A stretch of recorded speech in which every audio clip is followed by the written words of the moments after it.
Friends, இந்த வழி நான் பார்க்க போகிறது ஆர்ஆர்பி ஏஎல்பி எக்ஸாமில் 29/11/2024 நடந்த ஷிஃப்ட் 3 கொஸ்டின். இதோட வந்து ஏஎல்பி கொஸ்டினுடைய மேக்ஸ் கொஸ்டின் முழுசு முடியுது. அதுக்கடுத்து ஆர்ஆர்பி எஸ்ஐ கொஸ்டின் வந்து ஆர்பிஎஃப் எஸ்ஐ கொஸ்டின் வந்து அடுத்து அப்லோட் பண்ணிடலாம், ஒன்றும் பிரச்சனை இல்லை. ஸோ இதுதான் வந்து ஏஎல்பியில் வந்து லாஸ்ட் வீடியோ மேக்ஸுக்கு, சரிங்களா? ஸோ டேரெக்டாக கொஸ்டின்குள்ளே போயிடலாம். ஒரு நிமிஷப்பா. ஸோ ஃபஸ்ட் கொஸ்டின் என்ன பார்த்தீங்கன்னா, இந்த மாதிரி விகிதம் கொடுத்துருக்காங்க, அதில் வந்து எக்ஸோட மதிப்பு கேட்குறாங்க. இந்த மாதிரி இருந்துச்சு அப்படின்னா நமக்கு ஆல்ரெடி தெரியும், A B east C east D அப்படின்னா இது வந்து என்னவா மாறும் அப்படின்னா பி இன்ட்டு சி அப்பான் ஏ இன்ட்டு டின்னு சொல்லி மாறும். ஸோ அதுபடி பார்த்தீங்க அப்படின்னா இங்கே 4 × 3.2 / 8 அடி கொடுத்தீங்க அப்படின்னா 2, இது அடி கொடுத்தீங்க அப்படின்னா 1.6ன்னு சொல்லி வரும். So answer 1.6. அடுத்த கொஸ்டின், மிஸ்டர் ஹரி வந்து 36% அவருடைய இன்கம் அதை வந்து ஸ்பெண்ட் பண்ணுறாரு. ஸோ எல்லாத்துக்கு முன்னாடி ஃபஸ்ட்டு வந்து ஒரு கமெண்ட் ஒன்று படித்தேன், அதில் வந்து சொன்னார். கொஸ்டின் வந்து தமிழில் இருக்காதான்னு சொல்லி கேட்குறாங்க. ஸோ தமிழில் வந்து என்னால் சொல்ல தான் முடியும். தமிழில் வந்து கொஸ்டின் வந்து என்னால் ப்ரிப்பேர் பண்ணி டைப் பண்ணி அடிக்கிற அளவுக்கு நம்மகிட்ட வந்து டைம் இல்லை ஒன்று. ஸோ வந்து இருக்கிறது இங்கிலீஷில் தான் இருக்கும். ஸோ கொஞ்சம் அட்ஜஸ்ட் பண்ணிக்கோங்க. ஸோ ஃபஸ்ட் கொஸ்டின் தமிழ் வந்து கொஸ்டினால் கொடுக்க முடியாது, பட் தமிழில் சொல்கிறேன் சீரியஸாக. ஹரி வந்து 36% அவரோட இன்கம் வந்து ஃபுட்டுக்கு வந்து செலவழிக்கிறார். அதுக்கப்புறம் ரிமைனிங் இருக்கிற அமௌண்ட்டில் 25% வந்து ஆடை அப்புறம் மெடிக்கல் எக்ஸ்பென்சஸ்க்கெலாம் செலவழிக்கிறார். அதுக்கப்புறம் அது போக மீதி இருக்கிற மணி அமௌண்ட்டில் பாதி வந்து சேவ் பண்ணுறாரு ஒவ்வொரு மாதமும். அப்படின்னா ஒரு வருஷத்தில் 1,80,000 வந்து அவர் சேவ் பண்ணுறாரு. அப்படின்னா அவருடைய மந்த்லி இன்கம் எவ்வளோன்னு சொல்லி கேட்குறாங்க. நல்லா கவனிங்க, இங்கே எல்லாமே மந்த்துக்கு கொடுத்துட்டு பாருங்கள், எல்லாமே மந்த்துக்கு கொடுத்துட்டு இங்கே வந்து இயரோட அமௌண்ட் கொடுத்துருக்கான், சரிங்களா? அப்போ ஃபஸ்ட்டு ஒரு மாதத்துக்கு எவ்வளோ சேமிக்கிறான்னு சொல்லி முதல்ல பார்த்துடலாம். ஸோ 1,80,000, ஆமாம், 1,80,000 / 12 அடி கொடுத்தீங்க அப்படின்னா என்ன வரும்? 15,000ன்னு சொல்லி வரும், சரிங்களா? ஸோ 15,000 வந்து அவருடைய ஒரு மாதத்துக்கான சேவிங்ஸ், சரிங்களா? ஸோ இப்போ வந்து எக்ஸ் நமக்கு வந்து அமௌண்ட் மொத்தம் எவ்வளோ இருந்துச்சுன்னு தெரியாது. ஸோ ஒரு மாதத்துக்கு வந்து எக்ஸ் அமௌண்ட் வந்து அவர் வந்து இன்கம் வாங்குறோன்னு வச்சுக்கணும். அதில் வந்து என்ன பண்ணுறாரு, ஃபஸ்ட்டு 36% வந்து இன்கம் வந்து செலவழிச்சுறாரு ஃபுட்டுக்கு. அப்போ ரிமைனிங் அமௌண்ட் எவ்வளோ இருக்கும்? 64% இருக்குமா? ரிமைனிங் அமௌண்ட்டு 64% இருக்கும். 37% செலவழிச்சப்போ. இப்போ ரெண்டாவது என்ன பண்ணுறாரு, இந்த இருக்கிற ரிமைனிங் அமௌண்ட்டில் 25% வந்து க்ளோத்துக்கும் மெடிக்கலுக்கு வந்து செலவழிச்சுறாரு. அப்போது ரிமைனிங் எவ்வளோ? இந்த இருக்கிறதுல இந்த அமௌண்ட்டில் 25% செலவழிச்சுறாரு, சரிங்களா? செலவழிச்சது போக மீதி இருக்கிற அமௌண்ட்டில் தான் ஹாஃப் வந்து சேமிக்கிறார். ஸோ இது இப்போ ஃபஸ்ட் வந்து ஃபுட்டுக்கு செலவழிச்ச போக மீதி இருக்கிற அமௌண்ட்டு, இதில் வந்து செலவழிச்சது போக மிச்சம் எவ்வளோ அமௌண்ட் இருக்கும்? 25% செலவழிச்ச போக மிச்சம் எவ்வளோ இருக்கும்? 75% இருக்கும். 75% பின்னாடி 3/4. இந்த அமௌண்ட்டில் ஹாஃப் வந்து சேமிக்கிறாரு. அந்த சேமிக்கிற அமௌண்ட் எவ்வளோமா? 15,000 ஒரு மாதத்துக்கு, சரிங்களா? அவ்வளோதான். இதை அடி கொடுத்தீங்கன்னா முடிஞ்சு. ஸோ இங்கே அடி கொடுத்தீங்க அப்படின்னா 64, 16 நாளாக 64, 25. ஸோ அடி கொடுத்தீங்க அப்படின்னா செக்ஸோட மதிப்பு என்ன வரும் அப்படின்னா 15,000 இன்ட்டு 25 நாளாக 100, 100 × 2 200 வகுத்தல் இங்கே இருக்க 16, அப்புறம் 13 வந்து கீழே வந்துடும். 16 × 3. ஸோ அடி கொடுத்தீங்க அப்படின்னா இங்கே 5,000 சொல்லி வரும். இங்கே 216 இது அடி கொடுத்தீங்க அப்படின்னா 4 நாங்க 16, 5 நாங்க 60. ஸோ 25,000, சார் 25,000 வருங்க. எஸ், 25, அப்புறம் ஒரு 4 0, இங்கே 3 0, அங்கே ஒரு 4 0. ஸோ 2,50,000 ஒரு சொல்லி வரும். அதை வகுத்தீங்க அப்படின்னா ஒரு மாதத்துக்கு அவரோட இன்கம் 62,500 ரூபாய், சரிங்களா? இவ்வளோதான். ஃபஸ்ட்டு வந்து மந்த்லிக்கான சேவிங்ஸ் அமௌண்ட் எல்லாத்தையும் கொடுத்துட்டு அவன் வந்து இயருக்கான அமௌண்ட்டை கொடுத்துருக்கான். ஃபஸ்ட் வந்து அப்போ ஒரு மந்த்துக்கு சேவிங்ஸ் எவ்வளோன்னு சொல்லி பார்க்கணும். 15,000 ரூபா.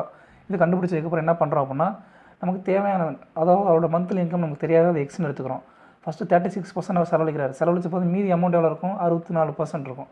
இந்த 64% மீதி இருக்கிற அந்த அமௌண்ட்டில் ஒரிஜினல் அமௌண்ட்டில் இருக்கிற 64% ரிமைனிங் அமௌண்ட்டில் 25% செலவழிச்சாரு. அது போக மீதி இருக்கிற அமௌண்ட்டு 75% இருக்கும்.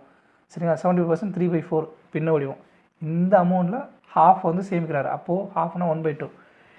இது வந்து சேமிச்சிங்கன்னா அந்த அமௌண்ட் எவ்வளோ ஒரு மாதத்துக்கு 15,000 ரூபா. ஸோ எக்ஸோட மதிப்பு கண்டுபிடிச்சிங்க அப்படின்னா கடைசியில் 62,500 சொல்லி வரும். அடுத்த கொஸ்டின், இது வந்து நீங்களே எவாலுவேட் பண்ணிடுவீங்க. ஸோ அடி கொடுத்தீங்க அப்படின்னா 6 × 2 12 முடிஞ்சு. இங்கே பாருங்கள், ஒரு ட்ரையாங்கிள் கொடுத்துட்டான். ட்ரையாங்கிள் ஏபிசி, அதில் ஒவ்வொரு பக்கத்தினுடைய மதிப்பு கொடுத்துட்டான். அதே மாதிரி ட்ரையாங்கிள் பிஆர்கியூ, அதுலேயும் ஒரே அந்த பக்கங்களுடைய அளவு கொடுத்துட்டான். இப்போ வந்து இது வந்து எது வந்து கான்கரண்ட்னா ஒன்றுக்கு ஒன்று வந்து சிமிலராக எப்படி இருக்கும், எந்த மாதிரி பக்கங்கள் இருக்கும்னு சொல்லி கேட்குறேன். முதல்ல இந்த நம்பர்ஸை நாங்கள் கவனிங்க. 6 8 10, அடுத்து 8 10 6. இது பிதாகரஸ் தேற்றத்தில் பைத்தாகரம் ட்ரிபிள் 8 படிச்சிருந்தீங்கன்னா உங்களுக்கு ஞாபகம் வரும். ஸோ இது வந்து ஒரு செங்கோணம் கோணத்தை குறிக்குது. பார்த்தீங்களா, ஒரு பக்கம் செங்கோணம் அடிப்பாங்க 6 சென்டிமீட்டர்னா எதிர்பக்கம் 8 சென்டிமீட்டர் வச்சிங்கன்னா இதோடைய கர்ணம் 10 சென்டிமீட்டர். ஸோ இது வந்து ஒரு செங்கோணம் கோணம். அப்புறம் 2 செங்கோணம் கோணம் இருக்குது.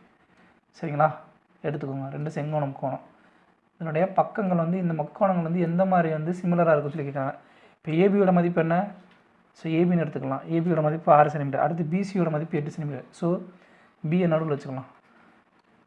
ஏபி 6 சென்டிமீட்டரா, பிசி 8 சென்டிமீட்டரா, அடுத்து ஏசி வந்து 10 சென்டிமீட்டரா. சரிங்களா, அடுத்து இங்கே பிஆர்கியூ, பிஆர் அப்புறம் பிக்யூ. பி வந்து ரெண்டுலேயுமே காமனாக இருக்குது.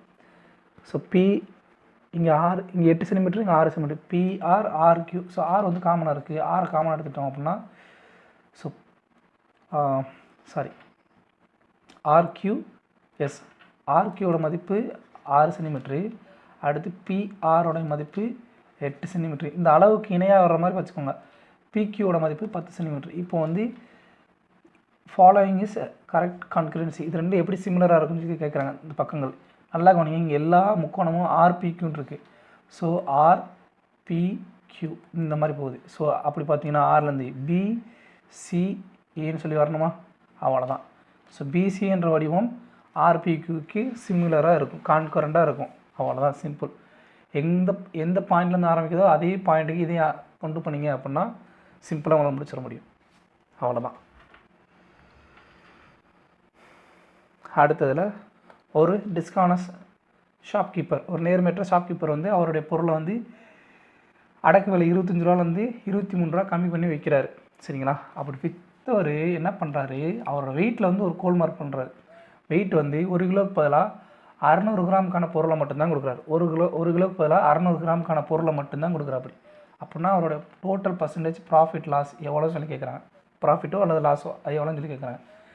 இங்கே ஃபஸ்ட்டு சிபி அடக்க விலை, இங்கே விற்பனை விலை. சரிங்களா, இதில் வந்து ஃபஸ்ட்டு என்ன சொல்கிறாரு, அவர் ப்ரைஸ் வந்து எப்படி கொடுக்குறாரு அப்படின்னா அடக்க விலை 25 ரூபா. இப்போ விற்பனை விலை எவ்வளோ கொடுக்குறாரு, 23 ரூபாய்க்கு சொல்லி விற்கிறாரு. ரெண்டாவது வெயிட்டில் என்ன பண்ணுறாரு, வெயிட்டில் கோல்மால் என்ன பண்ணுறாருன்னா 600 கிராம் பொருளை 1000 கிராம் சொல்லி விலைக்கு விற்கிறார். நல்லா கவனிங்க. இந்த இடத்துல 1000 வராது, இந்த இடத்துல 1000 வரக்கூடாது, இந்த இடத்துல தான் 1000 வரும். ஏன் அப்படின்னா 1000 ரூபாய்க்கான பொருளை வந்து 1000 கிராம் 600 கிராம் பொருளை வந்து 1000 கிராம்னு சொல்லி 1 கிலோன்னு சொல்லி கொடுத்து தான் அவர் வந்து ஏமாற்றி விற்கிறார். ஸோ கஸ்டமர் தான் அதிகமாக பே பண்ணுவார். சரிங்களா, அப்படின்னா தான் அவரால் ஏமாற்றி லாபம் சம்பாதிக்க முடியும். ஸோ இது ரெண்டும் சுருக்குனீங்க அப்படின்னா என்ன வரும், இங்கே அடி எடுத்திங்க அப்படின்னா 3, இதை எடுத்திங்கன்னா 5. ஸோ ரெண்டையும் இருக்குங்க, 23 25 3 75. சரிங்களா, 23 5 100 115. ஸோ எவ்வளோ கூட இருக்குது. இப்போ வந்து அடக்க விலை சிபி 75, விற்பனை விலை 115. ஸோ எவ்வளோ கூட இருக்குது அப்படின்னா அப்போ ப்ராஃபிட் தான் வரும். சிபியோட எஸ்பியோட மதிப்பு கூட இருக்குது, அப்போ ப்ராஃபிட் தான் வரும். சரிங்களா, அப்போ ப்ராஃபிட் எவ்வளோ, 40 வகுத்தல் 75 × 100 அடி கொடுத்தீங்க அப்படின்னா 4 3 = 160 வகுத்தல் 3 சொல்லி வரும். அடி கொடுத்தீங்க அப்படின்னா 5 3 15 3 9 1/3% ப்ராஃபிட். சரிங்களா, அவ்வளோதான். என்றைக்குமே நல்லா கவனிச்சுக்கோங்க, எஸ்பின்ற இடத்துல தான் வந்து அதிகமான எடை இருக்கணும், எடையோட மதிப்பு. அவர் வந்து எடையை வந்து ஏமாத்துறாரு, 600 கிராம் சொல்லி ஏமாத்துறாரு. 1 கிலோவுக்கு பதிலாக 1 கிலோவுக்கு பதிலாக 600 கிராம் தான் வச்சு அவர் ஏமாத்துறாரு. ஆனால் கஸ்டமர் எவ்வளோ பே பண்ணுவான், இந்த 1 கிலோவுக்கான மதிப்புக்குரிய அமௌண்ட்டை தான் பே பண்ணுவான். சரிங்களா, 600 கிராம் பே பண்ண மாட்டான், 1 கிலோவுக்கு அதிகமான அமௌண்ட்டை தான் பே பண்ணுவான். ஸோ 1000ன்றது எப்பயுமே அதிகபட்ச அந்த எடை வந்து அதிகமான எடை வந்து எப்போயுமே எஸ்பியில் தான் வரும், அது புரிஞ்சுக்கிடணும். அவ்வளோதான். அடுத்ததாக எல்சிஎம், 2 நம்பரோட எல்சிஎம் கொடுத்துட்டாங்க, அதனுடைய ஹெச்சிஎஃப் கொடுத்துட்டாங்க, அது மாதிரி கொடுத்துட்டாங்க. இப்போ வந்து அந்த எண்ணினுடைய மதிப்பு என்ன கேட்குறாங்க. ரொம்ப எளிமை. ஒரு எண் 2 எண்களுடைய பெருக்கல் பலன், அந்த எண்களினுடைய எல்சிஎம் அப்புறம் ஹெச்சிஎஃப்னுடைய பெருக்கல் பலனுக்கு இணையாக இருக்கும். 2 எண்கள் என்ன, 27, இன்னொன்று எண், அந்த நம்பர் தெரியாது நமக்கு, எண்ணுன்னு சொல்லி எடுத்துருக்கோம்.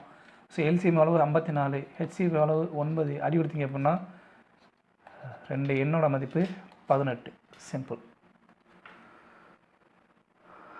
அடுத்ததாக இங்கே காட் தீட்டா மைனஸ் கொசிகன் தீட்டா ஸ்கொயருடைய மதிப்பு 1/காஸ் தீட்டா அப்பான் டின்னு இருக்குது. அப்படின்னா டியோட மதிப்பு என்ன கேட்குறாங்க. தீட்டா வந்து ஒரு குறுங்கோணம் சொல்லி கொடுத்துட்டாங்க. ஃபஸ்ட்டு இதை சிம்பிளிஃபை பண்ணலாம். காட் தீட்டானா என்ன அப்படின்னா cos theta upon sine theta. சரிங்களா. கொசிகன் தீட்டாவோட மதிப்பு என்ன, 1 மைனஸ் சைன் தீட்டா. கொசிகன் தீட்டான்றது 1 மைனஸ் கிடையாது, 1/சைன் தீட்டா. காட் தீட்டாவை சுருக்கிறோம், காஸ் தீட்டா சைன் தீட்டான்னு சொல்லி, மைனஸ் கொசிகன் தீட்டாவை 1/சைன் தீட்டான்னு சொல்லி இருக்கிறோம். The whole square equal to 1 - cos theta upon D. சரிங்களா. இப்போ என்ன பண்ண போகிறோம் அப்படின்னா, இதை வந்து நமக்கு சாதகமாக சில விஷயங்கள் பண்ண போகிறோம். என்ன அப்படின்னா, இதை வந்து அப்படி சேர்த்துலிக்கலாம். காஸ் தீட்டா அடிமான சமமாக இருக்கா, அப்போ சேமாக எடுத்துக்கலாம். Cos theta minus 1 upon sine square உள்ளே கொண்டு போங்க. The whole square sine square theta equal to 1 - cos theta upon D. சரிங்களா. இங்கே cos theta minus 1 the whole ஸ்கொயர்னு இருக்குது, இங்கே 1 - காஸ் தீட்டான்னு இருக்குது. இந்த வடிவத்தை நம்ம முதல்ல மாற்றணும். நல்லா கவனிச்சிங்க அப்படின்னா, இதுக்கு வந்து ஒரு நம்பராக எடுத்துக்கிட்டீங்க அப்படின்னா, இப்போ 8 - 4 த ஹோல் ஸ்கொயரும் இதோட மதிப்பும் 4 - 8 இதோட ஹோல் ஸ்கொயரோட மதிப்பும் ஒன்று தான். ஏன்னா ஸ்கொயருக்குள்ளே இருக்கிறனால அது ப்ளஸ் வேல்யூனாலும் சரி மைனஸ் வேல்யூனாலும் சரி வெளியில் வரும்போதில் அதை வந்து சுருக்கும்போது கடைசியில் அதோட வேல்யூ ப்ளஸில் தான் வரும். ஸோ இந்த cos minus 1 cos theta minus 1உடைய மதிப்பை நம்ம என்னென்னு எழுத போகிறோம் அப்படின்னா 1 - cos theta the whole square அப்பான் சைன் ஸ்கொயர் தீட்டா. சரிங்களா. Sine square theta equal to 1 - cos theta அப்பான் டின்னு சொல்லி எழுத போகிறோம். ஸோ இங்கே 1 - காஸ் தீட்டா இருக்குது, இங்கே 1 - காஸ் ஸ்கொயர் தீட்டா இருக்குது. ஸோ அடி கொடுத்தோம் அப்படின்னா இது அப்படி அடி ஆகிடும். அப்போ 1 sign square theta. Sine square தீட்டாவை நம்ம எப்படி எழுத போகிறோம் அப்படின்னா, அதுக்கு முன்னாடி போங்க, இங்கே ஒரு மாற்றம் பண்ணணும். இந்த சைன் ஸ்கொயர் தீட்டாவை எப்படி எழுத போகிறோம்னா 1 - காஸ் ஸ்கொயர் தீட்டான்னு எழுத போகிறோம். 1 - காஸ் ஸ்கொயர் தீட்டான்னு சொல்லி எழுத போகிறோம். சரிங்களா. சைன் ஸ்கொயர் தீட்டாவை வந்து 1 - காஸ் ஸ்கொயர் தீட்டான்னு சொல்லி எழுத போகிறோம். அப்படின்னா 1 - காஸ் ஸ்கொயர் தீட்டா, இதை வந்து 1 - காஸ் ஸ்கொயர் தீட்டாவை மறுபடியும் சிம்பிளிஃபை என்ன பண்ண போகிறோம், 1 + காஸ் தீட்டா இன்ட்டு 1 - காஸ் தீட்டான்னு சொல்லி சிம்பிளிஃபை பண்ண போகிறோம். a - b the whole square, அந்த மாதிரி a ஸ்கொயர் b ஸ்கொயர் ஃபார்முலாவில் a + b × a - bன்னு சொல்லி மாற்ற போகிறோம். சரிங்களா. இப்போ முதல்ல இதை எழுதிக்கலாம். எழுதுறது வேறு ஒன்றும் முழுசாக தெரிகிற மாதிரி தெரியல எனக்கு, sorry. So 1 - cos square theta 1 - cos theta the whole square equal to 1 - cos theta upon d. இங்கே கீழே இந்த 1 - காஸ் ஸ்கொயர் தீட்டாவை நம்ம விரிச்சு எழுதிட்டோம். 1 + காஸ் தீட்டா இன்ட்டு 1 - காஸ் தீட்டான்னு சொல்லி நம்ம பிரித்து எழுதிக்கிட்டோம். சரிங்களா. இப்போ அடி கொடுத்தீங்க அப்படின்னா இந்த ஸ்கொயருக்கும் இந்த ஹோல் டேர்ம் அடி ஆயிரும். ஏன்னா 1 - காஸ் தீட்டா சேம். அதுக்கடுத்து இங்கே இருக்கிற 1 - காஸ் தீட்டாவும் இங்கே இருக்கிற 1 - காஸ் தீட்டாவும் இருக்கும். அப்போது இங்கே டிக்கு இணையாக என்ன இருக்குது, 1 + காஸ் தீட்டா தான் இருக்குது. சிம்பிள், முடிஞ்சு. ஃபஸ்ட் என்ன போகிறோம், காட் தீட்டாவோட மதிப்பை சுருக்கி எழுதுகிறோம். அதுக்கடுத்து இந்த ஸ்கொயரை உள்ளே கொண்டு போகிறோம். உள்ளே கொண்டு போனதுக்கப்புறம் என்ன பண்ணுறோம் அப்படின்னா, இங்கே ஸ்கொயரில் இருக்கிறதுனால உள்ளே இருக்க மதிப்பை திருப்பி எழுதினாலும் அதனுடைய மதிப்பு மாறாது. So cos theta -1 the whole ஸ்கொயர்ன்றதை 1 - காஸ் தீட்டா த ஹோல் ஸ்கொயர்னு சொல்லி அப்படி மாற்றி எழுதிக்கிறோம். மாற்றி எழுது மட்டும் இல்லாமல் இப்போ சைன் ஸ்கொயரோட மதிப்பு என்ன வரும் அப்படின்னா, sine square theta plus cos square தீட்டான்ற ஃபார்முலா ஈக்குவல் டு 1ன்ற ஃபார்முலாவில் சைன் ஸ்கொயர் தீட்டாவோட மதிப்பு 1 - காஸ் ஸ்கொயர் தீட்டா. ரெண்டாவது இந்த 1 - காஸ் ஸ்கொயர் தீட்டாவை என்னென்னு எழுதுகிறோம் அப்படின்னா, ஏ ஸ்கொயர் மைனஸ் பி ஸ்கொயர் ஃபார்முலாவில் ஏ plus B into A minus பின்ற format எழுதிக்கிறோம். எழுதிட்டு ரெண்டாவது இதை அடி கொடுத்தோம் அப்படின்னா கடைசியில் நம்மளுக்கு கிடைக்கிறது 1 + cos θ. இதெல்லாம் கொஞ்சம் டஃப்பான கணக்கு தான். ஸோ முடிஞ்சால் செய்யுங்க, இல்லைனா அந்த கணக்கை விட்டுருங்க, ஸ்கிப் அண்ட் கோ தான். அடுத்ததாக 8 ஆண்கள் அப்புறம் 12 பெண்கள், இவங்க சேர்ந்து ஒரு வேலையை 10 நாள் முடிக்கிறாங்க. அதே வேலையாக 6 ஆண்கள் 8 பெண்கள் சேர்ந்து 14 நாளில் முடிக்கிறாங்க. அப்படின்னா அந்த வேலையை ஒரே ஒரு பெண் மட்டும் எத்தனை நாள் முடிப்பாங்கன்னு சொல்லி கேட்குறாங்க. ஃபஸ்ட்டு இந்த மாதிரி கணக்கில் ஃபஸ்ட்டு செய்ய வேண்டியது ஆணுக்கு பெண்ணுக்குமான திறனை கண்டுபிடிக்கணும், அப்புறம் டோட்டல் ஒர்க்கு கண்டுபிடிக்கணும். அதுக்கடுத்து தான் நமக்கு என்ன கேள்வி இருக்கிறனால அதுக்கேற்ற ஆன்சரை தேடணும். அவ்வளோதான். ஃபஸ்ட்டு இது சுருக்குனிங்க அப்படின்னா 7 5 so 8 5 40 men plus 60 women equal to 7 6 42 men plus 56 women. சரிங்களா? இது சுருக்குனிங்க அப்படின்னா 2 மென் ஈக்குவல் டு 4 விமன் சொல்லி வரும். ஸோ மென்னுக்கும் விமனுக்குமான ரேஷியோ என்ன வரும் அப்படின்னா 2:1 சொல்லி வரும். சரியா?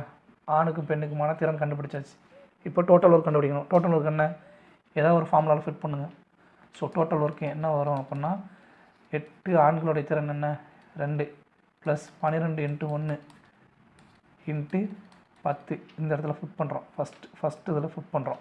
ஃபிட் பண்ணும்போது நமக்கு கிடைக்கிறது என்ன? டோட்டல் ஒர்க்கு 8 2 16 16 கூட்டல் 12 × 10 ஈக்குவல் டு 280ன்றது டோட்டல் ஒர்க். சரிங்களா? இப்போ என்ன கேட்டிருக்கான், ஒரே ஒரு பெண் மட்டும் அந்த வேலையை மொத்தமாக முடிக்கிறதுக்கு தனியாக முடிக்கிறதுக்கு எவ்வளோ நாள் ஆகும் கேட்குறான். பெண்ணினுடைய திறன் என்ன 1. So 280 / 1 equal to 280 days.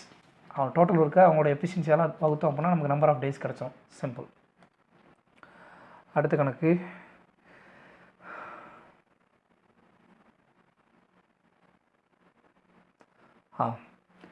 ஒரு பொருளுடைய காஸ்ட் ப்ரைஸ் அடக்க விலைக்கு கொடுத்துட்டாங்க. அதுக்கடுத்து அந்த பொருளை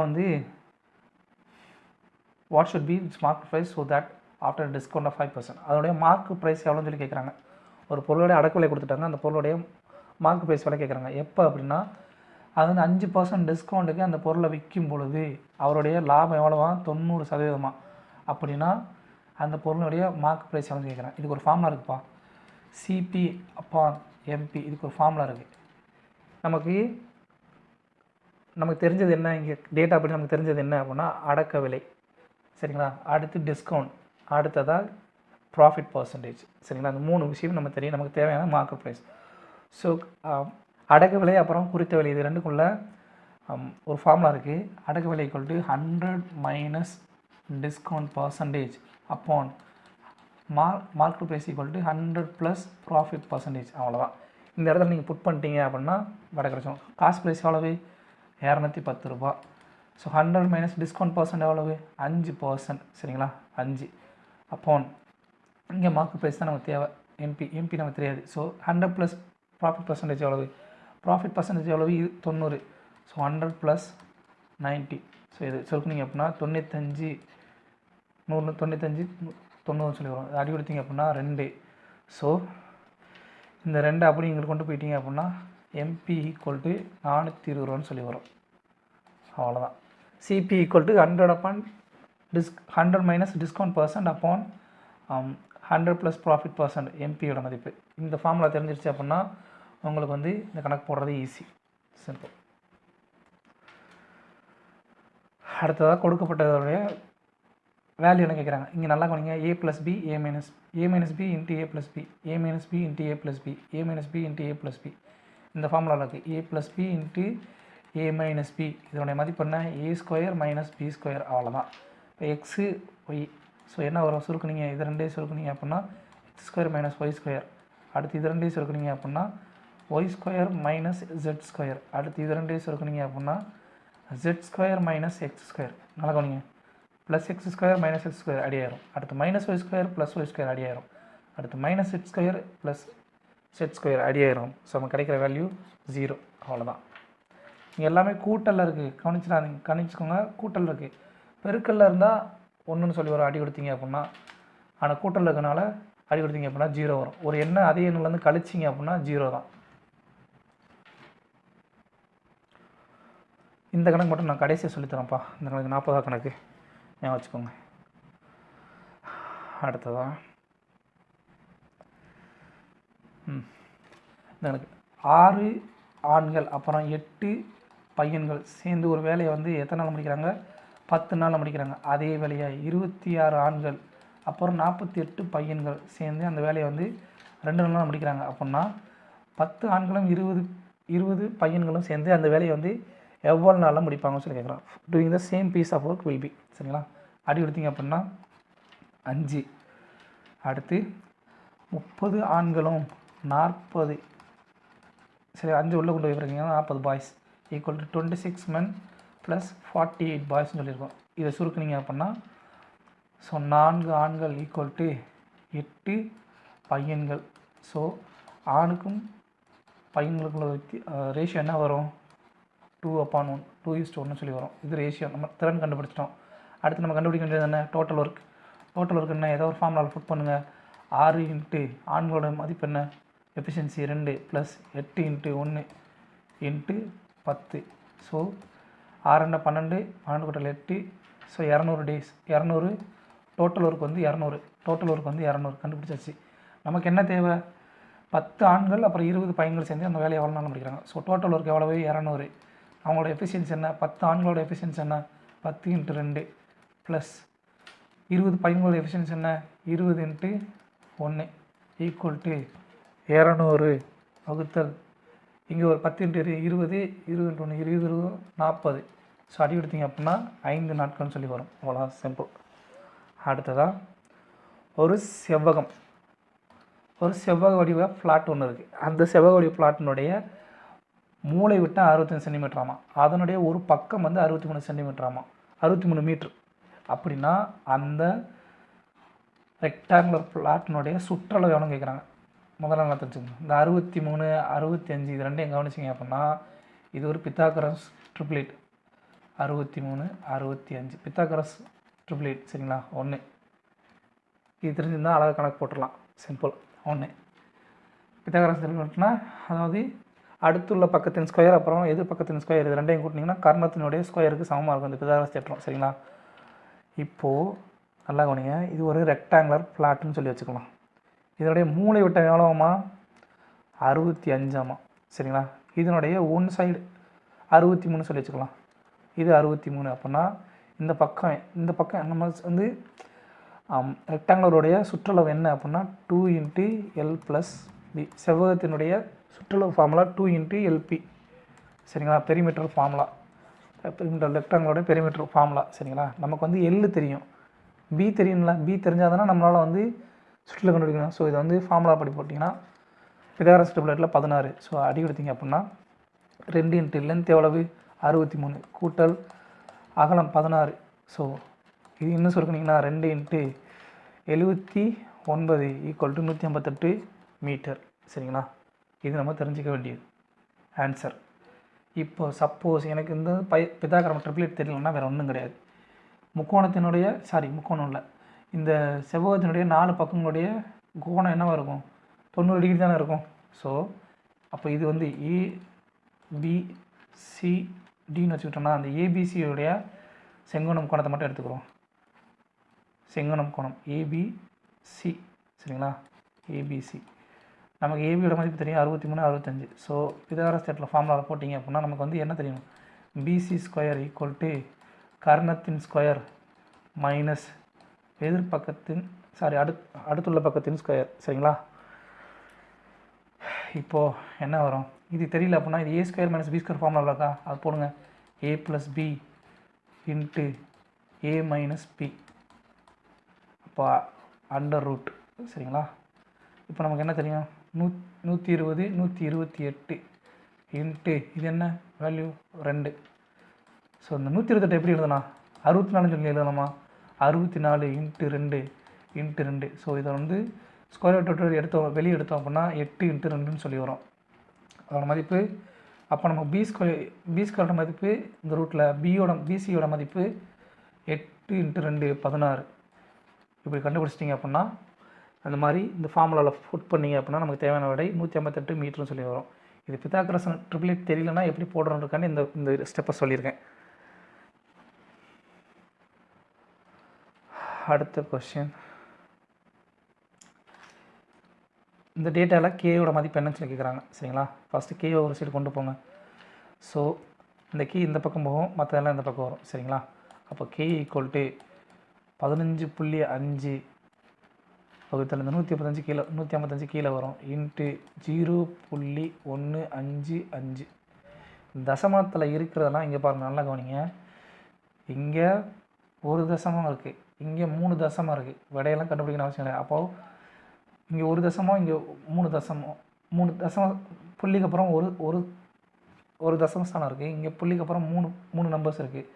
ஸோ ரெண்டையும் கூட்டிங்கன்னா புள்ளிக்கு அப்புறம் 4 தசமம் இருக்கிற மாதிரி தான் வந்து ஆன்சர் வரும். அப்படி இருக்கிறது ஒரே ஒரு ஆப்ஷன் தான், டேரெக்டாக போட்டுடலாம். அப்படி இல்லை அப்படின்னா இது சுருக்குங்க, 155 வகுத்தல் 10 இருக்குமா இன்ட்டு 155. இந்த புள்ளிக்கு அப்புறம் 3 தசமம் இருக்கா, அப்போது 1 இன்ட்டு 3 சைவர் போட்டுக்கோங்க, 155. இதை அடி கொடுத்தீங்க அப்படின்னா என்ன வரும், 155 வகுத்தல்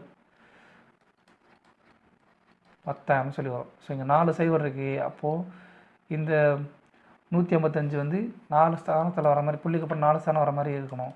ஸோ 155 0.0, இதுதான் ஆன்சர். 0.0155 தான் ஆன்சர். அடுத்ததாக த ஸ்மாலஸ்ட் நேச்சுரல் நம்பர், அதாவது 1212 எந்த ஒரு எண்ணை கூட்டினால் பர்ஃபெக்ட் ஸ்கொயர், அந்த எண்ணை வந்து ஒரு முழு ஸ்கொயராக இருக்கும்னு சொல்லி கேட்குறாங்க. 1 to 50 வரைக்கும் உள்ள ஸ்கொயர் வந்து மேக்ஸில் படிச்சுக்கோங்க, அது யூஸ் ஆகும். அப்படி அந்த படிச்சிருந்தீங்க அப்படின்னா அந்த கணக்கு ஈஸியாக போட்டுடலாம். ஸோ இப்போ வந்து அப்படி தெரியல அப்படின்னா இருக்கிற எல்லா ஆப்ஷனையும் கூட்டிடுங்க. கொடுத்தப்பட்ட ஆப்ஷனை பூரா கூட்டினீங்க அப்படின்னா நமக்கு வந்து விலை என்ன வருமோ அதை வந்து நம்ம ஸ்கொயர் கியூப் படிச்சிருப்போம் இல்லையா, அதை வச்சு நம்ம வந்து கண்டுபிடிக்கலாம். அது ஒரு ஆப்ஷன். அப்படி இல்லைன்னா டேரெக்டாக வந்து கணக்கில் எப்படி எழுதணும் அப்படின்னா ஒன்றும் இல்லை, தானாவத்துலேயும் வந்து இப்போ என்னென்னா இந்த 2 நம்பராக பிரிங்க, 2 நம்பராக பிரிங்க சைடில் வந்து. ஸோ இது வந்து ஸ்கொயரில் வர மாதிரி அடி கொடுங்க. பார்த்தீங்கன்னா 3 ஸ்கொயர் 9. சரிங்களா, 9 மிச்சம் என்ன இருக்குது 3, இந்த 312 அப்படி அரைக்கிறங்க. ஸோ இங்கே மேலே இருக்க ஈவில் இருக்கிற நம்பரை அப்படி டபுள் ஆகுங்க 6. அதுக்கடுத்து எந்த ஒரு என்ன நம்பரை புட் பண்ணுறீங்களோ அதே நம்பராக இங்கேயும் புட் பண்ணி பெருக்கிங்கன்னா வர்ற வடை வந்து 0ல் வரணும் கடைசியில். அப்படி வந்துருச்சு அப்படின்னா அது வந்து பர்ஃபெக்ட் ஸ்கொயர். ஸோ இங்கே வந்து 5 போட்டோம் அப்படின்னா இங்கேயும் 5 போடணும். அப்படின்னா 5 × 65 எவ்வளவு, 325. அப்படி வந்துச்சுன்னா 0 வரும். 0 வரணும், 0 வர முடியாது. ஏன்னா இங்கே வந்து 13 வந்து கம்மியாக இருக்குது. ஸோ 13 வந்து கூட அதோட கூட்டினோம் அப்படின்னா வந்து நமக்கு ஆன்சர் வந்து ஒரு பர்ஃபெக்ட் ஸ்கொயராக இருக்கும். பர்ஃபெக்ட் ஸ்கொயராக இருக்கணும் அப்படின்னா இங்கே இந்த போடணும் இல்லையா, 5ன்ற நம்பரால் போட்டோம் அப்படின்னா இங்கே மீதி வந்து 0ல் வரணும். ஏன்னா இங்கே 0 வராது. சப்போஸ் இந்த நம்பரோட 13 சேர்ந்து இருந்துச்சு அப்படின்னா இங்கே 0 வந்துடும். அப்போ இது வந்து பர்ஃபெக்ட் ஸ்கொயர், அவ்வளோதான். அப்போ நமக்கு சேர்க்க வேண்டிய நம்பர் 13 தான். அடுத்த கிராஃப் ஒன்று கொடுத்துருக்காங்க. அதில் வந்து 2015 அப்புறம் 2017 வந்து ஆனுவல் ரிப்போர்ட்டில் வந்து அவங்களோட ரேஷியோ வந்து எவ்வளோன்னு சொல்லி கேட்குறாங்க. ஒரு கம்பெனியோட ஆனுவல் எக்ஸ்போர்ட்னுடைய ரேஷியோ கேட்குறாங்க. 2015 2017 எவ்வளவு 25, 2017 35. அடி கொடுத்தீங்க அப்படின்னா 5:7 சொல்லி வரும். அடுத்ததாக ஒருத்தருடைய டோட்டல் இன்கமில் சஞ்சய் வந்து 20% ஹவுஸ் ரெண்ட்டுக்கு வாடகைக்கு செலவழிச்சிட்டாரு. அடுத்து மீதி இருக்கிறதில்ல 70% வந்து ஹவுஸ் ஹோல்டு வீட்டு தேவைகளுக்கு வந்து பயன்படுத்தலாம். அது போக மீதி வந்து 1500 சேமிக்கிறார் அப்படின்னா அவரோட டோட்டல் இன்கம் எவ்வளோன்னு கேட்குறாங்க. இப்போ டோட்டல் இன்கம் எவ்வளவு எக்ஸ்ன்னு சொல்லி எடுத்துக்கலாம், தெரியாது நமக்கு. இப்போ வந்து 20% வந்து வீட்டு வாடகை கொடுத்துறாரு. அப்போ மீதி இருக்கிற அமௌண்ட் எவ்வளவு 80% இருக்கும். 80% பின்ன வடிவம் 4/5 இன்ட்டு இந்த அமௌண்ட்டில் 70% வந்து செலவழிச்சிடார். இந்த ரிமைனிங் இருக்கிற இந்த ஒரிஜினல் 80% அமௌண்ட்டில் 70% இந்த ரிமைனிங் அமௌண்ட்டில் செலவழிச்சிடாரு. அப்படின்னா மீதி வந்து எவ்வளோ இருக்கும், 30% வந்து அவர் சேமிப்பார். 30% பின்ன வடிவம் 3/90 ஈக்குவல் டு எவ்வளோ அமௌண்ட்டு 1800 ரூபாய். அவ்வளோ அடி கொடுத்தீங்கன்னா நமக்கு என்ன விலை வரும். ஸோ 3 அடி கொடுத்தீங்கன்னா 600. அடுத்து 4 அடி கொடுத்தீங்க அப்படின்னா 15, 150. ஸோ எக்ஸோட மதிப்பு என்ன வரும், 150 இன்ட்டு கீழே இருக்க இந்த 50 வந்து அந்த பக்கம் போகும். ஸோ நமக்கு தேவையான ஆன்சர் 7,500 தான் அவருடைய டோட்டல் இன்கம். ஃபஸ்ட் நல்லா கவனிங்க. எக்ஸுன்றது டோட்டல் இன்கம். அந்த எக்ஸில் வந்து 20% வந்து செலவழிச்சிட்றாரு, எங்கள் வீட்டு வாடகை கொடுத்துட்றாரு. அப்போ மீதி இருக்கிற அமௌண்ட் எவ்வளவு? 80%, 4/5. சரிங்களா? இந்த 80% அமௌண்ட்டில் ரிமைனிங் 80% அமௌண்ட்டில் 70% ஆல்ரெடி செலவழிக்கிறார். செலவழிச்சது போக மிச்சம் எவ்வளோ இருக்கோ அதை செலவழிக்கிறார். ஸோ 70% செலவழிச்சாருன்னா மீதி இருக்கிறது எவ்வளவு? 30%, 3/10. இதோட மதிப்பு எவ்வளவு? மொத்தம் 1,800 ரூபாய். அப்போ சுருக்கணிங்க பண்ணால் நமக்கு வந்து டோட்டல் இன்கம் 7,500 வந்து கிடைக்கும். அடுத்ததாக ஒரு சம் ஆஃப் மணி வந்து காம்பவுண்ட் இன்ட்ரெஸ்ட்டில் 2 வருஷத்தில் 5,290 மாறுது, 3 வருஷத்தில் வந்து 6,083.50 மாறுது. அப்படின்னா அதனுடைய இன்ட்ரெஸ்ட் வந்து எவ்வளோ சொல்லிக்கிறேன். ஸோ 2 வருஷம் 3 வருஷம், ஸோ 2ஆவது வருஷத்தில் இருக்கிற மொத்த அமௌண்ட்டு தான் 3ஆவது வருஷத்துக்கான பிரின்சிபலாக இருக்கும். சரிங்களா? அப்போது பிரின்சிபல் அளவு 5,290 ஸோ இது ரெண்டுக்குள்ள வித்தியாசம் தானே நம்மளுடைய இன்ட்ரெஸ்ட்டாக இருக்கும். ஸோ 6,083 5,290 கழிச்சிங்க அப்படின்னா நமக்கு கிடைக்கிற அமௌண்ட் எவ்வளோ அப்படின்னா 793 ரூபா 50 சரிங்களா? ஸோ 793 ரூபாய் 50 வந்து இது வந்து வட்டி. இது வந்து 5,290 அசல் இன்ட்டு 100 அடி கொடுத்தீங்க அப்படின்னா 15% சொல்லி வரும். சிம்பிள். நல்லா கவனிங்க. இது அடி கொடுத்தீங்க அப்படின்னா சுருக்கணும். ஒரு நிமிஷம். இது எப்படி சிம்பிளாக போடணும் அப்படின்னா 100 உள்ளே கொண்டு போனீங்கன்னா என்ன அமௌண்ட் வரும்? 79,50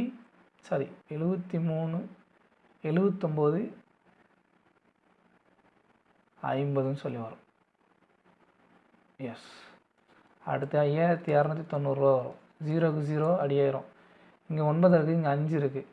ஸோ 5ஆல் அடி கொடுத்தோம் அப்படின்னா இது வந்து 5ஆல் பெருக்குனா தான் வந்து கடைசி யூனிட் டிஜிட் 5ஆல் பெருக்குனா மட்டும்தான் வந்து வரும். இங்கே 5ன்னு சொல்லி வரும். ஸோ 5ல் முடிகிற மாதிரி ஒரே ஒரு ஆப்ஷன் தான் இருக்குது. 15% டேரெக்டாக போட்டுடலாம். அடுத்ததாக 250 மீட்டர் லாங் ட்ரெயின் வந்து ஒன்று இருக்குது. சரிங்களா? ஒரு ட்ரெயின் அது வந்து இன்னொரு ட்ரெயினாக வந்து கிடக்குது. ஸோ ஒரு ட்ரெயினோட லென்த் எவ்வளவு? 250 மீட்டர். இன்னொரு ட்ரெயினோட லென்த் எவ்வளவு தெரியாது. சரிங்களா? இது வந்து ஒன்றோட ஸ்பீடு வந்து 100 km/h, இன்னொன்னோட ஸ்பீடு வந்து எவ்வளவு? 62 km/h. சரிங்களா? ரெண்டும் வந்து coming from the opposite direction, ஒன்று நோக்கி வருது. சரிங்களா? இந்த திசையில் வந்து இந்த திசையில் வருது. அப்போது ரிலேட்டிவ் ஸ்பீடு என்ன வரும்? ரிலேட்டிவ் ஸ்பீடு என்ன வரும் அப்படின்னா ரெண்டையும் கூட்டணும். எதிர் திசையில் வந்து வருது அப்படின்றனால ரெண்டையும் கூட்டினீங்க அப்படின்னா 100 கூட்டல் 62 162 km/h சொல்லி வரும் ரிலேட்டிவ் ஸ்பீடு. இப்போ வந்து என்ன கேட்குறான்? அந்த ட்ரெயின் வந்து ஒன்று வந்து 10 செகண்டில் வந்து கடந்துருதான். அப்படின்னா இன்னொரு ட்ரெயினுடைய லென்த் எவ்வளோன்னு சொல்லி கேட்குறான். So total distance equal to speed into time. Distance எவ்வளவு? ஒரு ட்ரெயினோட லென்த்து 250 மீட்டர், இன்னொரு ட்ரெயினோட மதிப்பு நம்ம தெரியாது, எக்ஸ்ட்ரீல் எடுத்துக்கிறோம். ஸ்பீடு எவ்வளவு? 162 km/h. அதை வந்து மீட்டர்/செகண்டுக்கு மாற்றணும். ஸோ 5/18 வந்து பெருக்கணும். அடுத்து எத்தனை செகண்டு, எத்தனை டைம் எவ்வளவு? 10 செகண்ட். அடி கொடுத்தீங்க அப்படின்னா 9 9 5 4 95 450. ஸோ எக்ஸோடைய மதிப்பு எவ்வளோ வரும் அப்படின்னா 450 மைனஸ் 250 எவ்வளோ? இன்னொரு ட்ரெயினோட லென்த்து 200 மீட்டர். அடுத்ததாக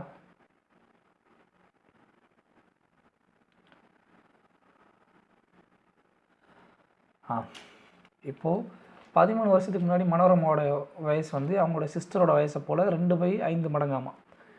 இப்போ கரெக்டாக அவங்களுடைய வயசோடைய பர்சன்டேஜினுடைய விகிதம் எவ்வளோனா 3:4. அப்படின்னா அவங்களுடைய பர்சன்டேஜோடைய கூடுதல் எவ்வளோன்னு சொல்லி கேட்குறாங்க. இங்கே மனோரமா அவங்க வந்து அவங்களுடைய சிஸ்டர். சரிங்களா? இப்போ கரண்ட் ஏஜ் எவ்வளவு? ரேஷியோ 3:4. 13 வருஷத்துக்கு முன்னாடி அவங்களோட ரேஷியோ என்ன? மனோரமா வயசு அவங்க சிஸ்டரோட வயசை போல் 2/5 மடங்கா. அப்போ சிஸ்டர் 5 அப்படின்னா மனோரமாவோட வயசு 2ன்னு சொல்லியிருந்தோம். சரிங்களா? இப்போது இதை வந்து சிம்பிளிஃபை பண்ண எப்படின்னா இது ரெண்டுக்குள்ள விகிதத்தோட வித்தியாசம் என்ன பாருங்கள். சரிங்களா? இது வந்து வேறு மைல் எழுதுவோம். இப்போ ரெண்டுக்குள்ள வித்தியாசம் என்ன அப்படின்னா இந்த ரேஷியோக்குள்ள வித்தியாசத்தை பாருங்கள். இங்கே வந்து 3ன்னு சொல்லியிருக்கு. சரிங்களா? இங்கே 1ன்னு சொல்லியிருக்கு. ஸோ இந்த விகிதத்தை வந்து ஒன்றாக்கிட்டோம், இந்த விகிதம் வந்து ரெண்டுக்கும் உள்ள வித்தியாசம் வந்து ஒன்றாயிருச்சு அப்படின்னா நமக்கு விடை கண்டுபிடிச்சிடலாம். ஸோ இங்கே 3 இங்கே 1 இதுக்கு மிச்சமாக எடுத்திங்கன்னா 3. அப்போ இந்த என்டையர் இப்போது இது வந்து 13 வருஷத்துக்கு முன்னாடி 13 இயர்ஸ் பிஃபோர் அகோ சரிங்களா. இப்போ வந்து பர்சன்டேஜினுடைய மதிப்பு இது. இப்போது இந்த ரேஷியோ வந்து இது ரெண்டுக்குள்ள வித்தியாசத்தை வந்து ரேஷியோ வந்து சமப்படுத்திட்டோம் அப்படின்னா நமக்கு வந்து ரேஷியோ வந்து சமமாயிரும். இது ரெண்டுக்குள்ள வித்தியாசத்தை சமப்படுத்திட்டோம் அப்படின்னா ரேஷியோ வந்து சமமாயிரும், அவ்வளோதான். ஸோ இங்கே இந்த என்டையர் செட்டையும் 3ஆல் பெருக்குவீங்க அப்படின்னா என்ன வரும் அப்படின்னா 9:12 சொல்லி வரும். இங்கே அதே 2:5 தான் இருக்கும். ஏன்னா அங்கே வந்து 3 தான் இருக்குது. இப்போ 2க்கு வித்தியாசம் பாருங்கள், 2க்கும் 5க்குள்ள வித்தியாசம் 3, 9க்கும் 12க்குள்ள வித்தியாசம் 3 சரிங்களா. அவ்வளோதான். இது வந்து 13 வருஷத்துக்கு முன்னாடி. இப்போது கரண்ட்டில் இருக்கக்கூடிய பர்சன்டேஜ். இப்போ இதுக்குள்ளே வித்தியாசத்தை பாருங்கள். இங்கேயும் 7, இங்கேயும் 7 பங்கா. இந்த 7 பங்குன்றது என்ன? 13 வருஷம். நமக்கு தேவையானது என்ன?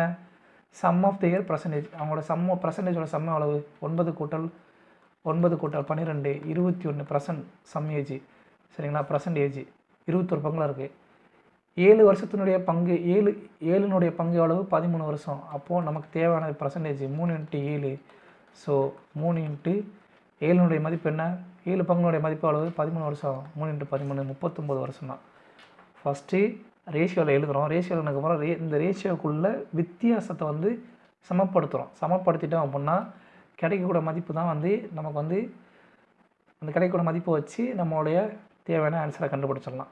ஃபஸ்ட்டு இது ரெண்டுக்குள்ள வித்தியாசம் சமமாகிடுச்சு அப்படின்னா இவங்களோட வயசு வந்து எப்போயுமே சமமாக இருக்கும். அதை வச்சு நம்ம வந்து கணக்கு கண்டுபிடிச்சிடலாம். அடுத்ததாக கொடுக்கப்பட்ட டேட்டானுடைய சராசரி வந்து என்னன்னு கேட்குறாங்க. சராசரி வந்து 26 அப்படின்னா எக்ஸனுடைய மதிப்பு என்னன்னு கேட்குறாங்க. நேற்று ஒரு கணக்கு பார்த்தேன் இல்லையா, கூட்டுறது கழிக்கிறதுன்னு சொல்லி, அந்த இதில் போட்டுடலாம். இப்போது 26 வந்து 26. ஸோ யார் யாருக்கெல்லாம் அதிகமாக இருக்கோ வயசு அவங்களுக்குலாம் தான் வயசு வந்து 26க்கு ஈக்குவல் பண்ண போகிறோம். எல்லாரோடைய வயசு 26க்கு ஈக்குவல் பண்ண போகிறோம். ஈக்குவல் பண்ணால் ஃபஸ்ட்டு உள்ளவருக்கு எவ்வளோ கொடுக்கணும்? 4 கிலோ கொடுக்கணும். 2வது உள்ளவருக்கு 1 கிலோ கொடுக்கணும். 3வது உள்ளவர்கிட்ட வந்து 1 கிலோ கழிக்கணும். 4வது உள்ளவர்கிட்ட 2 கிலோ கூட்டணும். ஸோ எக்ஸுன்றது 0 எடுத்துக்கணும். அப்போ இவருக்கு வந்து எக்ஸுக்கு வந்து 26 கிலோ கொடுக்கணும் சரிங்களா. இப்போ வந்து எக்ஸோட மதிப்பு கண்டுபிடிச்சிடலாம். இது கூட்டினீங்க அப்படின்னா எக்ஸோட மதிப்பு 1க்கு 1 அடியாயிரும். அடுத்த மிச்சம் என்ன இருக்குது? 26 கூட்டல் 6 32 தான் எக்ஸோட மதிப்பு. சிம்பிள். இருக்கிற எல்லா டேட்டாவை வந்து 26க்கு சமப்படுத்துகிற மாதிரி நம்ம மாற்றிக்கிட்டோம் அப்படின்னா நமக்கு எக்ஸோட மதிப்பு வந்து கிடச்சிரும். ஸோ அடுத்து அந்த 40வது கொஸ்டின் மட்டும் பார்த்துடலாம்ப்பா. 40வது கொஸ்டின் நல்ல கொஸ்டின். ஆனால் ஆக்சுவலாக ஒரு பால் இருக்குது, ஒரு ஒரு பால், ஒரு கோலம் இருக்குது. அந்த கோலத்தினுடைய ஆரம் எவ்வளோவா? 10 சென்டிமீட்டரா சரிங்களா. அதுலேருந்து அந்த கோலத்துலேருந்து 1 சென்டிமீட்டர் ரேடியஸ் உள்ள 1 சென்டிமீட்டர் 1 சென்டிமீட்டர் ரேடியஸ் உள்ள ஒரு உருளை வடிவ உருளை வந்து உள்ளேருந்து ட்ரில் பண்ணி எடுக்கிறாங்களாம். எடுக்கிறாங்க சரிங்களா. இப்போது வந்து ஒரு கோலம் இருக்குது. அந்த கோலத்துக்குள்ளே வந்து 1 சென்டிமீட்டர் ஆரத்தில் வந்து ஒரு ஸ்பியர் வந்து வெட்டி எடுக்கிறாங்க சரிங்களா. இப்போ வெட்டி எடுத்ததுக்கப்புறம் இந்த பொருளினுடைய சுற்றளவு இந்த 2வது உள்ள இந்த கோலத்தினுடைய டோட்டல் சர்ஃபேஸ் ஏரியாவும் இந்த முதல்ல இருந்தக்கூடிய இந்த கோலத்தினுடைய டோட்டல் சர்ஃபேஸ் ஏரியாவுடைய ரேஷியோ கேட்குறாங்க. இதை பொறுத்து இதோடைய ரேஷியோ கேட்குறாங்க சரிங்களா. ஃபஸ்ட்டு கோலத்தினுடைய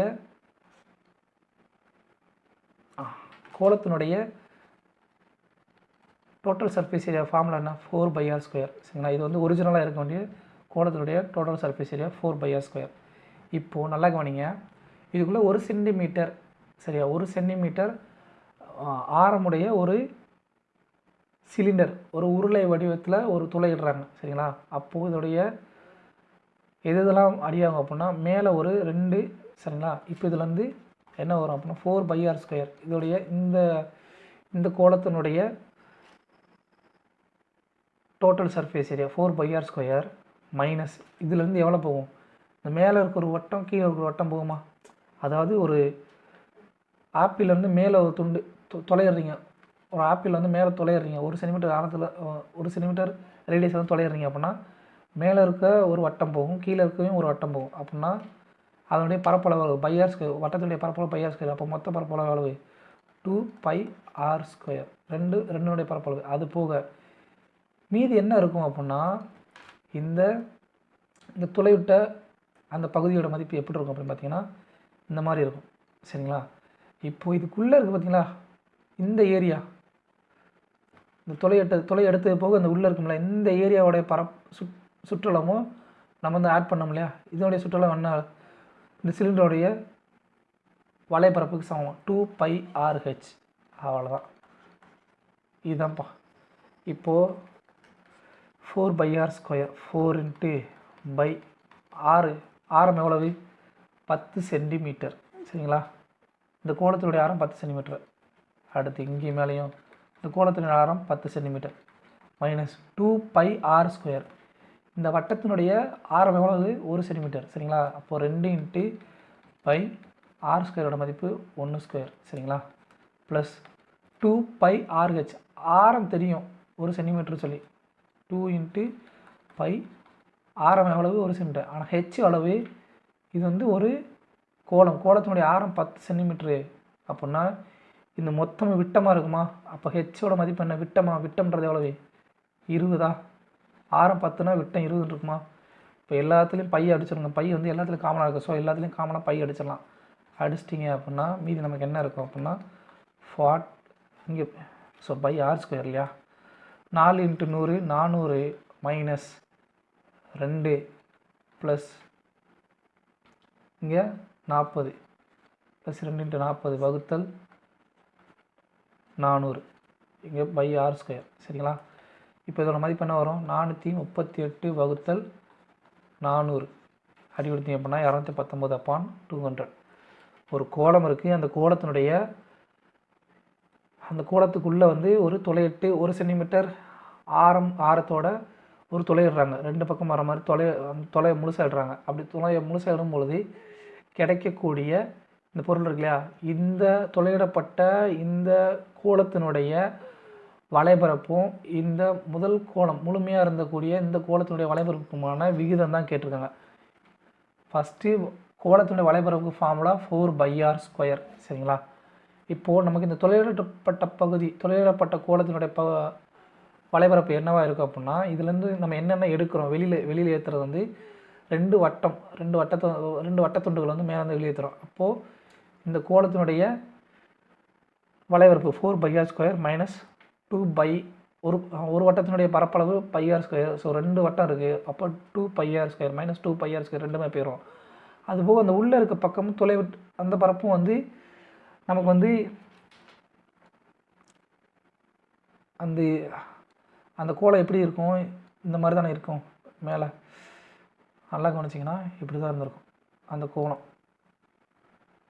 சரிங்களா? இப்போது இந்த வட்டத்தினுடைய பரப்பளவில் வந்து இந்த கோலத்தினுடைய பரப்பளவில் வந்து இந்த 2 வட்டமும் போயிடுச்சு. அது போக ஆனால் உள்ளே இருக்கிற இந்த ஹெயிட் இருக்கு இல்லையா, இந்த ஹெயிட்டினுடைய பரப்பளவு வந்து நம்ம சேர்க்கணும் இல்லையா, அதுதான் வந்து இது இந்த சிலிண்டரினுடைய இந்த உருளையினுடைய வலைபரப்பாக இருக்கும். அந்த உருளையினுடைய வலைபரப்பு ஃபார்முலா என்ன? 2πrh. அவ்வளோதான். இதை கூட்டினீங்க அப்படின்னா நமக்கு கிடைக்கிற கடைசி விட 219/200. சிம்பிள். தேங்க்யூ.